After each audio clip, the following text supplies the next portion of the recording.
ഇനി കുറച്ച് ദിവസത്തേക്ക് കോളേജിൽ പോവണ്ട മാഷേ. ഇല്ല, കുറച്ച് ദിവസത്തേക്കെന്നല്ല, ഇനി ഒരിക്കലും ഞാനും എൻ്റെ മക്കളും ആ ക്യാമ്പസിൻ്റെ പടി ചവിട്ടില്ല. രാജിക്കത്ത് കൊടുത്തു കഴിഞ്ഞു ശാരദേ.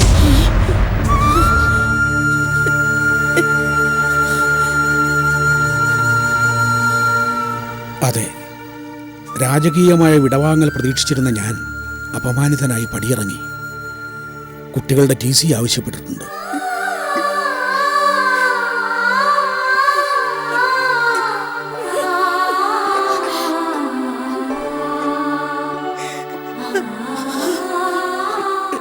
അതിനെന്തിനാ താൻ കരയുന്നത്? ഇനി എന്നും ഫുൾ ടൈം ഞാൻ തനിക്കൊപ്പം ഇല്ലേ? അപ്പൊ സന്തോഷിക്കല്ലേ വേണ്ടേ? എന്നാലും ചെയ്യാത്ത കുറ്റത്തിന് എന്തൊക്കെ അനുഭവിക്കണം എന്റെ കുട്ടികള്. ആൾക്കാരെന്താ മാഷ ഇങ്ങനെയായി പോയത്? ജോലി രാജിവെച്ച് കഴിഞ്ഞപ്പോ നന്നായി വേദനിച്ചു അല്ലേ? അതുകൊണ്ടല്ലേ ദേഹം കുഴഞ്ഞു വീണത്. സാരമില്ല മാഷെ, മാതൃക അധ്യാപകനെ കുട്ടികൾക്ക് വേണ്ടെങ്കിൽ പിന്നെ മാഷിനെന്തിനാ? എനിക്കൊരു കാര്യത്തിലേ വിഷമമുള്ളൂ. എന്തെങ്കിലും ഉണ്ടായ അച്ഛനും മക്കളും എന്നെ ഇങ്ങനെ വിളിക്കുന്നതിൽ. ആ, എല്ലാരും വാ, ഞാൻ കാപ്പി എടുത്തു വെക്കാം.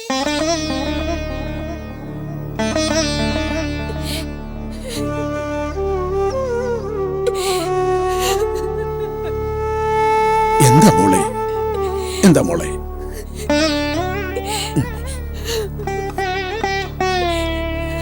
സാരമില്ല.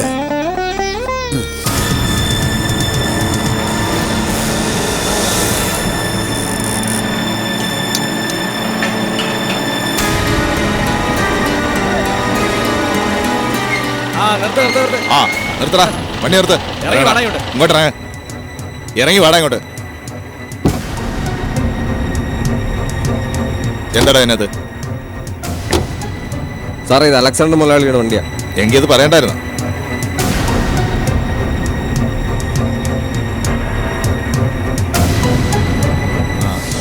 ജയ, ആ കാറൊന്ന് പരിശോധിക്കും.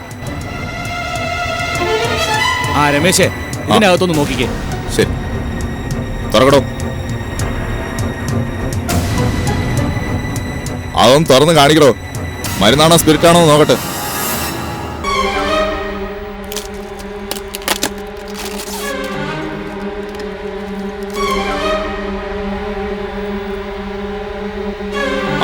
അതും കൂടി ഒന്ന് തുറന്നേ. ഇങ്ങോട്ട് എടുക്കടോ. കാറിലൊന്നുമില്ല. ആ, ഇങ്ങോട്ട് മാറ്റി. പൊയ്ക്കോ.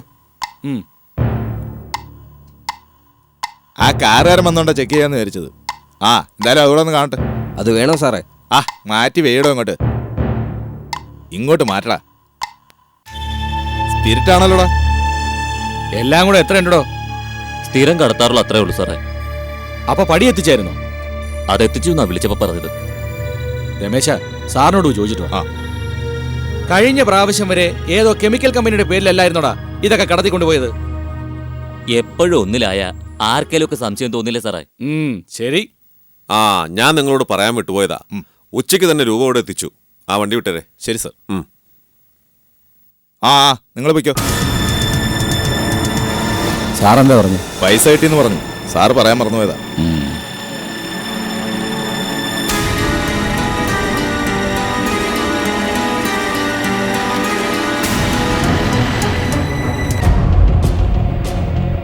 എനിക്ക് വേണ്ടി ഒരുപാട് കേസുകൾ അനുകൂലമാക്കിയിട്ടുണ്ട് കുര്യൻ വക്കീല്. പക്ഷെ ഇപ്പോ അയാൾ വാദിക്കുന്ന കേസുകളൊക്കെ തോക്കുകയാണല്ലോ. എൻ്റെ മോനെ രക്ഷിക്കാൻ കഴിഞ്ഞില്ല.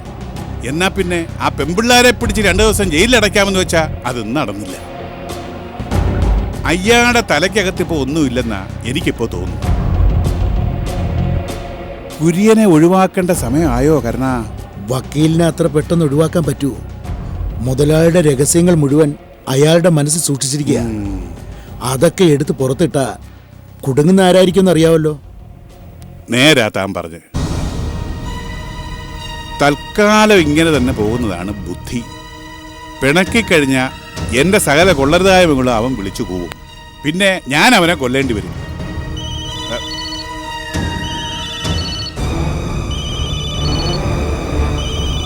ആ ചെറായി. ആ പറയാറായി. ആ മുതലാളി, സംഗതി സക്സസ്. സ്പിരിറ്റ് വണ്ടി ചെക്ക് പോസ്റ്റ് കടന്ന് ഗോഡൌണിലെത്തി. ഇപ്പൊ ഇറക്കിക്കൊണ്ടിരിക്കുക. ആ വേറെ പ്രശ്നമൊന്നുമില്ലല്ലോ? ഓ, എന്തോന്ന് പ്രശ്നം. പതിവ് പോലെ വണ്ടി ചെക്ക് ചെയ്തു. കാണേണ്ടത് കണ്ടില്ല എന്നടിച്ച് അവര് പറഞ്ഞു വിടുകയും ചെയ്തു. ആ എന്ന് വെച്ച് രൂപ 1-2 അല്ല എണ്ണി കൊടുക്കുന്നത്.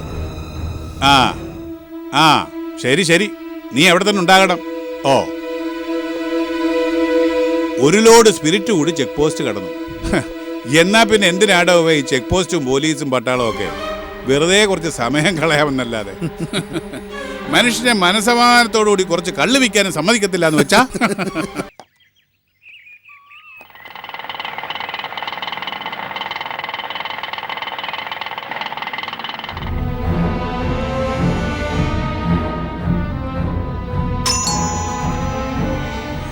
എത്രയായി? 50 രൂപ. ആ എന്നാ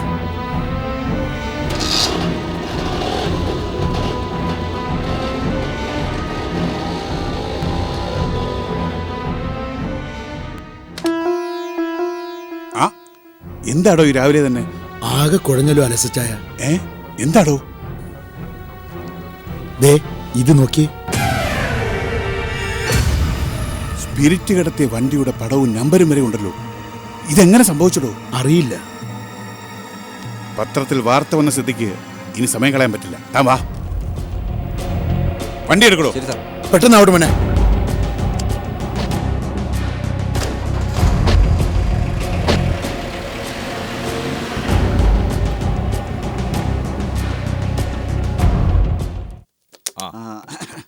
എടാ എടാ എല്ലാം നോക്കി കണ്ട് ചെയ്യേ. ആ. കഴിഞ്ഞ പ്രാവശ്യം ചെയ്ത പോലെ കൊട്ടാരക്കര കൊടുക്കേണ്ടത് അടൂരും, അടൂര് കൊടുക്കേണ്ടത് പത്തനാപുരത്തും കൊടുക്കരുത്. എല്ലാം എണ്ണി കൃത്യമായിട്ട് മാറ്റി വെക്കണം. കേട്ടോടാ? ഓ, എടാ പുരുഷ, ആ പച്ച കന്നാസ് അങ്ങോട്ട് എടുത്തു. നീ എന്തുട്ടാ നോക്കിക്കടാ മാറ്റത്? എടാ ചെറായിയെ, എന്തോ യവന്മാരോട് പണി നിർത്താൻ പറ. എടാ പുരുഷൻ നിർത്തടാ. എന്ത് പറ്റുമല്ലോ? സംഗതി ആകെ കുഴപ്പത്തിലായി. അവന്റെ അമ്മയെ കെട്ടിക്കാനായിട്ട് ആ മൂന്തേട്ടൻ എന്ന് പറഞ്ഞ വിരദോഷം ഉണ്ടല്ലോ, അലക്സാണ്ടർ സ്പിരിറ്റ് കടത്തിയെന്ന് പത്രത്തിൽ എഴുതി പിടിപ്പിച്ചിരിക്കല്ലോ. ഫോട്ടോയും വണ്ടിയുടെ നമ്പരും ഒക്കെ ഉണ്ട്. അയ്യോ, അതെങ്ങനെ അയാൾക്ക് കിട്ടി? ഓ, അവനിങ്ങനെ അലഞ്ഞു നടക്കിയല്ലോ രഹസ്യങ്ങൾ ചോർത്തെടുക്കാൻ. എന്റെ ജീവിതം തൊലച്ചിട്ട് ആ നാശം പിടിച്ചവൻ അടങ്ങൂ.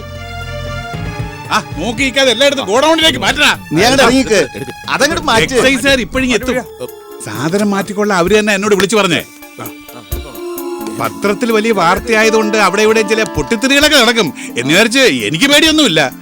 എക്സൈസ് മന്ത്രിക്ക് 4 കാശ് കൊടുത്താൽ തീരാവുന്ന പ്രശ്നമേ ഉള്ളു. എന്നാലും മുതലാളി വിഷമിക്കാതെ. ഇന്നത്തെ സായാഹ്ന പത്രത്തിൽ ഞാൻ ഒരു കാച്ചാം. നിരപരാധിയായ അലക്സാണ്ടർ മുതലാളിയെ ക്രൂശിക്കുന്ന പത്രം കേരളദേശം. ഓ എടോ, ഈ ഇട്ടാവട്ടത്ത് തന്റെ കുറെ കാഹളം പത്രം വിതരണം ചെയ്തെന്ന് കരുതിയേ ഒരു കാഹളം ഉണ്ടാകാൻ പോകുന്നില്ല. എന്നാ അങ്ങനെയല്ല കേരളദേശത്തിന്റെ കാര്യം. കേരളദേശത്തിൽ ഒരു വാർത്ത വന്നാൽ അത് കേരളം മുഴുവൻ വാർത്തയാകും. അതുകൊണ്ട് തുടർച്ചയായി വന്നുകൊണ്ടിരിക്കുന്ന ആ തുടർക്കഥയ്ക്ക് അടിവര ഇട്ടേ മതിയാവൂ. അവസാനമില്ലാത്ത കഥകളില്ലല്ലോ. എന്താ വേണ്ടതെന്ന് മുതലാളി പറഞ്ഞോ, ബാക്കിയൊക്കെ ഞങ്ങളേറ്റു. ഇന്ന് രാത്രിയില് നമുക്കൊന്ന് കൂടണം. പ്രധാന കർമ്മങ്ങൾ ചെയ്യുന്നതിന് മുമ്പ് നമുക്കത് പതിവാണല്ലോ. സിയെയും കുര്യനും ഒക്കെ കാണും നമുക്കൊപ്പം. ആലോചിച്ച് തീരുമാനമെടുക്കാമെന്ന അർത്ഥം. അതിനു മുമ്പ് എനിക്ക് മഹാനായ പത്രപ്രവർത്തകനെ ഒന്ന് കാണണം. ഒരുപക്ഷേ ഇനി ഒരിക്കലും കാണാൻ സാധിച്ചില്ലെങ്കിലോ?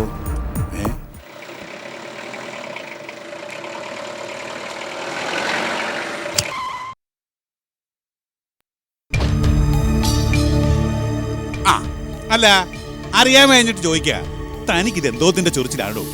മനുഷ്യൻ മനസ്സമാധാനമായിട്ട് ജീവിക്കാൻ താൻ ഇവിടെ സമ്മതിക്കത്തില്ലേ? പത്ര റിപ്പോർട്ട് കണ്ടിട്ട് കലിതുള്ളി വന്നിരിക്കുക അല്ലേ? അതെ, അലക്സാണ്ടർ പേട്ട സ്പിരിറ്റ് കടത്തിയവരും താൻ പൊടിപ്പും തൊങ്ങലും വെച്ച് എഴുതി പിടിപ്പിച്ചിരിക്കല്ലേ. തനിക്ക് ഈ വാർത്ത എവിടെന്ന് കിട്ടിയടോ? കിട്ടുന്ന എവിടെന്നെങ്കിലും ആയിക്കോട്ടെ, എഴുതിയത് സത്യമാണല്ലോ. സത്യസന്ധമായ കാര്യങ്ങളെ ഞാൻ എഴുതാറുള്ളൂ അലക്സാണ്ടറെ. തന്റെ വലത്തെ കൈ ഒടിഞ്ഞിട്ടും താൻ പഠിച്ചില്ല ഇല്ലേ? നോക്ക, മരണഭയമില്ലാത്ത ആളാണ് താനെന്ന് പലതവണ താൻ തന്നെ പറഞ്ഞു കഴിഞ്ഞു. അതുകൊണ്ട് പെട്ടെന്നൊരു മരണമായിരിക്കില്ല ഞാൻ തനിക്ക് തരാൻ പോകുന്നത്. മറിച്ച് കിടക്കയിൽ നിന്ന് എഴുന്നേറ്റ് ദിനചരികൾ പോലും നടത്താനാവാതെ ചലനമറ്റ് കിടക്കയിൽ നീണ്ടു നിവർന്ന ഒരു കിടപ്പങ്ങ് കിടക്കും. പറയുന്നത് അലക്സാണ്ടർ പേട്ട. തനിക്ക് എന്താ ചെയ്യാൻ കഴിയുന്നെന്ന് വെച്ചാ ചെയ്യടോ. എന്നെ കൊണ്ടാവുന്നൊക്കെ ഞാനും ചെയ്യും. ജീവിതത്തിൽ പൊരുതി തന്നെ മുന്നോട്ട് പോയ പാരമ്പര്യം എനിക്കുള്ളത്. മരണത്തെ മുന്നിൽ കണ്ടിട്ട് ശത്രുവിന്റെ കഠാരയ്ക്ക് മുന്നിൽ നിന്നും തലനാരേക്ക് രക്ഷപ്പെട്ടിട്ടുണ്ട്. പിന്നെ ഇട്ടാവട്ടത്തിൽ കിടന്ന് കറങ്ങുന്ന താനെ മീശിട്ട് പേടിപ്പിച്ച അതൊരു കോമാളിയുടെ പേക്കുത്തായെ ഞാൻ കാണൂ. പ്രൊഫസറേയും കുടുംബത്തിന്റെയും കഥ തനിക്ക് നന്നായി അറിയാമല്ലോ. അത് അറിഞ്ഞു വെച്ചോണ്ട് ഇങ്ങനെ തന്നെ ഞാൻ സംസാരിക്കണം. വെറുതെ പ്രൊഫസറുടെ കഥ പറഞ്ഞ് എന്നെ തളയ്ക്കാൻ നോക്കണ്ട. ഈ വിഷയത്തിന്റെ പേരിൽ ഇവിടെ വന്നൊന്ന് വെല്ലുവിളി നടത്തുകയും വേണ്ട. പത്രപ്രവർത്തനം നന്നായി അറിയാവുന്ന പത്രപ്രവർത്തന ഞാൻ. അതുകൊണ്ട് എഴുതേണ്ട എന്തായാലും അത് സമൂഹത്തിന് ആവശ്യമെന്ന് തോന്നിയാൽ എഴുതിയിരിക്കും. പിന്നെ ഞാൻ കേരളദേശത്തിലൂടെ എഴുതുന്നത് സമൂഹത്തെ നശിപ്പിക്കുന്ന, അനധികൃതമായി മദ്യം കടത്തുന്ന സാമൂഹ്യദ്രോഹിയായ ഒരു മദ്യരാജാവിന്റെ കഥയാ. കഥയ്ക്ക് നല്ല കാശ് കിട്ടുന്നുണ്ടോ? സാമ്പത്തികം പ്രതീക്ഷിച്ചല്ല ഞാൻ എഴുതുന്നത്. തെറ്റേയൊന്നിന്റെ തിന്മകൾ ജനങ്ങൾ തിരിച്ചറിയാനാണ്. എടോ തന്നെ ഞാൻ മതി.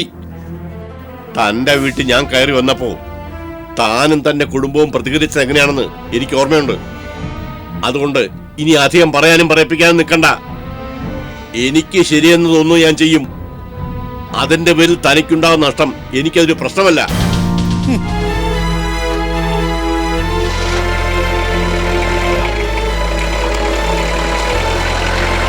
വണ്ടി വിട.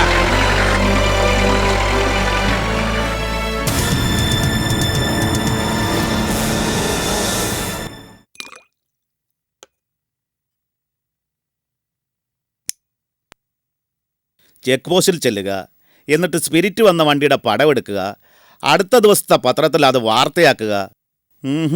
മുകുന്ദേട്ടനെ പോലെ ഒരാളെ കൊണ്ട് മാത്രം നടക്കുന്ന കാര്യമല്ലത്, വിശേഷിച്ചും അയാളുടെ കൈ ഒടിഞ്ഞിരിക്കുന്ന ഈ സാഹചര്യത്തിൽ. തന്റെ അഭിപ്രായം ആരും ഇവിടെ ചോദിച്ചില്ല. അറിയാവുന്ന മടി മര്യാദക്ക് ചെയ്യാൻ അറിയില്ല. ഇനി അടുത്ത കൊനഷ്ട ബുദ്ധിയായി ഇറങ്ങിയിരിക്കുക. രണ്ടെണ്ണം അടിച്ചിട്ട് വേഗം സ്ഥലം വിടാൻ നോക്ക്. വക്കീല് പറഞ്ഞാലും കാര്യമുണ്ട് അലക്സ് ചായ. മുകുന്ദേട്ടനാണ് ഇത് ചെയ്യുന്നെങ്കിൽ അയാൾക്കൊപ്പം അയാളെ സഹായിക്കാൻ വേറെ ആരും ഉണ്ട്. താൻ എന്തുവാടോ ഈ പറഞ്ഞോണ്ട് വരുന്നേ? അച്ചായ, ചിലപ്പോൾ മുകുന്ദേട്ടന് ഇതുമായി ബന്ധം ഉണ്ടാവില്ല. അയാളെ മുൻനിർത്തി ബുദ്ധിമാനായ ഒരു ജേർണലിസ്റ്റിന്റെ കളിയാകാനും സാധ്യതയുണ്ട്. മുകുന്ദേട്ടനിലേക്ക് നമ്മുടെ ശ്രദ്ധ പോകുമ്പോൾ അയാളുടെ കാര്യം സേഫ് ആവുമല്ലോ എന്ന് കരുതി മറ്റൊരാൾക്ക് വേണ്ടി അയാൾ തല്ലുകൊള്ളൂ. ചോദ്യം ഞങ്ങളോട് ചോദിക്കാതെ ഇയാള് തന്നെ അതിന്റെ ഉത്തരം അങ്ങോട്ട് കണ്ടെത്ത്. ഒരു പത്രക്കാരനാണെന്ന് പറഞ്ഞ് നടക്കുക, എന്നിട്ട് പത്രത്തിനുള്ളിലെ കളികൾ അറിഞ്ഞുകൂടാ. എന്തിനാടോ ഇങ്ങനെ? കേട്ടോ വക്കീലെ? കേട്ട്. ഞാൻ ഒളിഞ്ഞും തെളിഞ്ഞും ആവുന്ന ശ്രമിച്ചതാ. കേരളദേശം സ്റ്റാഫിന് പോലും അറിയില്ല നമുക്കെതിരെ വാർത്ത കൊടുക്കുന്ന ആരാണെന്ന്. ആ മുകുന്ദന്റെ കൈയൊടിഞ്ഞുകൊണ്ട് അയാളെ എഴുത്തിനാരോ സഹായിക്കുന്നെന്ന് ഇയാള് പറഞ്ഞല്ലോ. അതാരാന്ന് അന്വേഷിച്ചോ? മുകുന്ദേട്ടന്റെ വീടിന്റെ പടിക്കൽ വരെ ഞാൻ ആളിനെ ഏർപ്പാടാക്കിയതാ. പക്ഷെ ഇതുവരെ പോസിറ്റീവായ റിസൾട്ട് കിട്ടിയില്ല.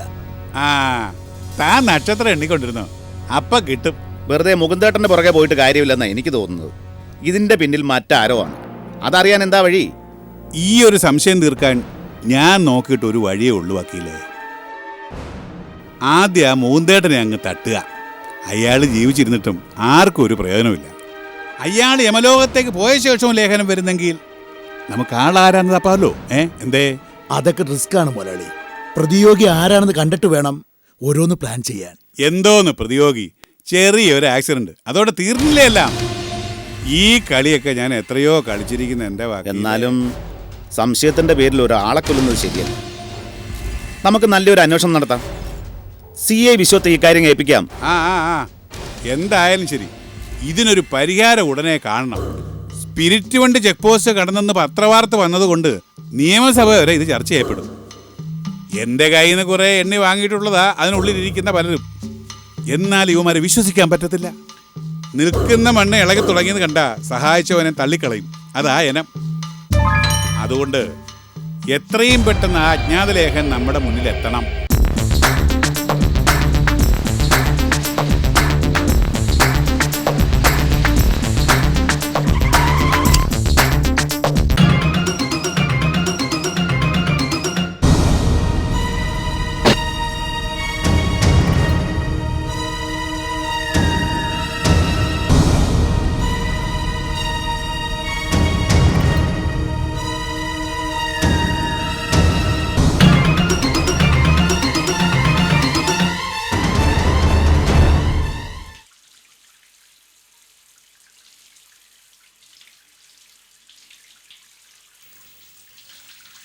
നമ്മുടെ ജീവിതം പോലെയായിരുന്നു ചെടികളുടെ അവസ്ഥ. ഒക്കെ വാടിക്കരിഞ്ഞു പോയി. ഇനി വേണം എല്ലാം ഒന്ന് പഴയപടിയാക്കാൻ. ഞാൻ അച്ഛനോടൊരു കാര്യം പറഞ്ഞ അച്ഛൻ എന്നോട് ദേഷ്യപ്പെടും. ദേഷ്യപ്പെടേണ്ട കാര്യങ്ങൾ എൻ്റെ മക്കൾ എന്നോട് പറയില്ലെന്ന് അച്ഛന് നന്നായിട്ടറിയാം. എന്താപ്പോ? കോളേജിൽ നിന്ന് ഏതായാലും TC വാങ്ങാൻ പോവാ. ആ, എനിക്ക് പഠിത്തം കണ്ടിന്യൂ ചെയ്താൽ കൊള്ളാവുന്നുണ്ട്. അച്ഛൻ്റെ അഭിപ്രായം എന്താ? എനിക്ക് എതിരഭിപ്രായം ഒന്നുമില്ല. മക്കൾ എത്രത്തോളം പഠിക്കുന്നോ അത്രത്തോളം പഠിപ്പിക്കണം തന്നെയാണ് ആഗ്രഹം.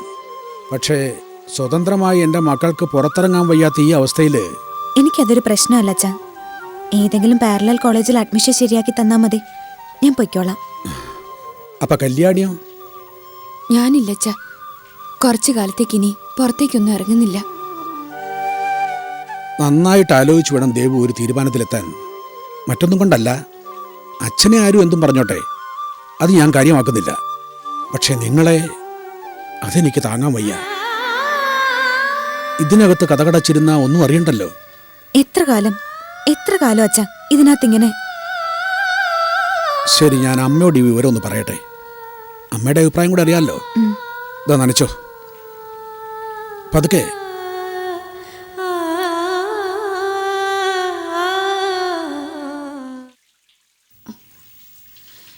എന്തൊക്കെ സംഭവിച്ചു?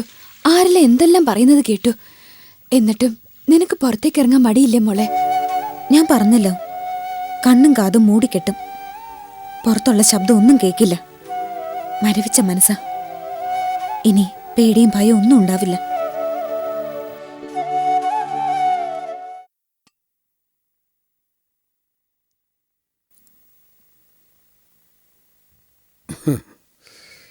ആ, അച്ഛനും മക്കളും കൂടെ രാവിലെ തന്നെ നല്ല അധ്വാനമായിരുന്നല്ലോ. പൂന്തോട്ടമൊക്കെ അലങ്കോലപ്പെട്ട് കിടന്നതാ. ഒക്കെ ഒന്ന് പഴയപടിയാക്കാമെന്ന് വെച്ചു. ചായ എടുക്കട്ടെ? ദേവയാനിക്ക് ഒരേ നിർബന്ധം, അവക്കുടനെ പഠിക്കാൻ പോണെന്ന്. ഇനി കോളേജിലേക്ക് പോകാനൊക്കില്ലല്ലോ. ഇല്ല, പ്രൈവറ്റായി പഠിക്കാമല്ലോ, BA അല്ലേ. ഒരർത്ഥത്തിൽ കോളേജിനേക്കാളും പഠിക്കാൻ പറ്റിയ അന്തരീക്ഷം പാരൽ കോളേജിലാണ്. അവിടെ നമ്മുടെ മോളൊരു പ്രശ്നമാവോ? നോക്കിയും കണ്ടുമൊക്കെ പോയാൽ മതി മാഷേ. മറ്റുള്ളവരുടെ കളിയാക്കൽ ഏറിയാല് കുട്ടികളുടെ മനസ്സ് തന്നെ മടുക്കും. നമ്മുടെ മക്കൾക്ക് പാരൽ കോളേജിൽ പോലും 10 കുട്ടികൾക്കൊപ്പം ഇരുന്ന് പഠിക്കാൻ കഴിയുന്നില്ലല്ലോ ശാരദേ. പഠിക്കാൻ കഴിയുന്നില്ലെങ്കിൽ വേണ്ട, കുട്ടികൾ വീട്ടിനകത്തുണ്ടെങ്കിൽ അത്രയും സമാധാനമാകുമല്ലോ. പക്ഷേ ദേവു പഠിക്കാൻ പോകണമെന്ന് കട്ടായം പറയുക. വിദ്യ അഭ്യസിക്കണമെന്ന് ആഗ്രഹിക്കുന്ന മക്കളെ അതിൽ നിന്ന് പിന്തിരിപ്പിക്കുന്ന പാപ ശാരദേ. ഇപ്പോൾ ജോലി രാജിവെച്ചെങ്കിലും ഞാനൊരു അധ്യാപകനായിരുന്നല്ലോ. അങ്ങനെ ഒരാൾ ഒരിക്കലും ഇന്ന് തടസ്സം നിൽക്കാൻ പാടില്ല. കല്യാണി എന്തു പറയുന്നു? അവക്കും പഠിത്തം തുടരണമെന്നുണ്ടോ? ഇല്ല, പുറത്തേക്കിറങ്ങുന്ന കാര്യം പറയുന്നത് തന്നെ അവൾക്ക് പേടിയാ. പക്ഷേ താൻ നോക്കിക്കോ, ദേവയാനി പഠിക്കാൻ പോയി തുടങ്ങിയാൽ കല്യാണിയും വൈകാതെ ആ വഴി തന്നെ സ്വീകരിക്കും. ദേവു ഇല്ലാതെ കല്യാണിക്ക് ഈ വീട്ടിനുള്ളിൽ ഇരിക്കാൻ പറ്റുമെന്ന് എനിക്ക് തോന്നുന്നുണ്ടോ? ഞാനൊരു കൂട്ടം പറഞ്ഞ മാഷ് വഴക്ക് പറയരുത്. സാധാരണ പെൺകുട്ടികളുടെ കാര്യത്തില് അച്ഛന്മാരെന്നും നിസ്സംഗരാ. അവര് വളർന്നു വലുതായാലും ഒന്നും ശ്രദ്ധിക്കില്ല. മാഷും വ്യത്യസ്തമല്ല കേട്ടോ. പക്ഷെ അമ്മമാരങ്ങനെയല്ല. മക്കളുടെ ഓരോ മാറ്റവും അവർക്ക് നല്ല നിശ്ചയ. താൻ ഒരുപാട് വളച്ചു കെട്ടാതെ എന്താ പറയാനുള്ളതെന്ന് വെച്ചാൽ അങ്ങ് പറ. അത് കല്യാണി പഠിക്കാൻ പോകുന്നില്ലെങ്കിൽ പോകണ്ട മാഷേ. അവക്കിപ്പോ 21 കഴിഞ്ഞു. ഈ പ്രായത്തിൽ പഠിത്തവും നിർത്തി പെൺകുട്ടികൾ വീട്ടിൽ നിന്നാ കാരണവന്മാര് പറയും പെണ്ണിന്റെ കല്യാണം അങ്ങ് നടത്തിക്കൂടെ.